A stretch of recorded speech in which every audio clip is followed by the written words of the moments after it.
Stephen A. Smith in the arena on SportsCenter, on TV now in your home. Stephen A., it seemed to me Game 2 and Game 3 was the same game. We just reversed the roles. Give me your power of observation after watching those 48 minutes. Well, first of all, I am diametrically opposed to your theory that it was the same game. Steph Curry showed up in this particular game. That's the difference. He played like a two-time MVP, particularly in the second half. He had 11 of his last 13 shots. He finished with 35 on the evening. He was on target. And I think it's a grave mistake that the Houston Rockets made because they softened up defensively. Mike D'Antoni pointed that out. They weren't as aggressive. They certainly wasn't as physical. And as a result, ultimately, he got him going. There was a point in time in the first half where I actually saw Steph Curry hesitating to shoot, looking to pass the ball or go to the basket as opposed to launch his jump shot. And usually when you're devoid of some confidence, that's usually what you do, even when you're a shooter. But once he got going, because obviously Houston didn't amp it up defensively, you saw what happened. And I think they paid the price for that. All right, so we get Stephen A., we get Steph Curry going. We've seen 3 games so far now. Have you seen enough to know where the crux of this series lies going forward?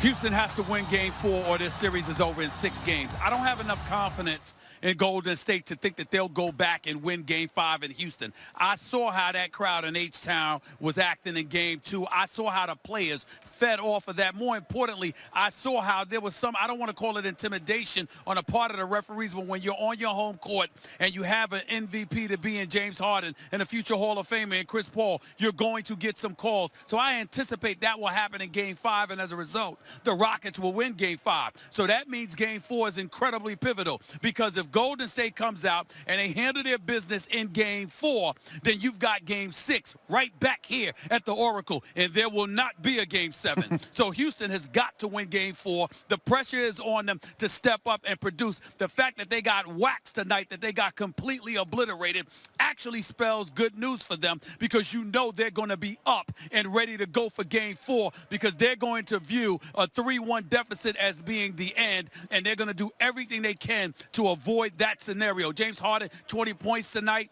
Chris Paul, 13. That ain't going to cut it. Your 2 best players need to play better. They know it because they know what's at stake. And that's why D'Antoni said what he said in the post-game conference. The Houston Rockets season is on the line come Game 4. There is no other narrative to even be thinking about. Draymond Green said his team's better when they're threatened. We will see if that goes true for the Rockets as well. Stephen A. Smith, West Coast wake-up time for First Take. You can go shut her down now. No, I can't do that yet, but I'll be ready.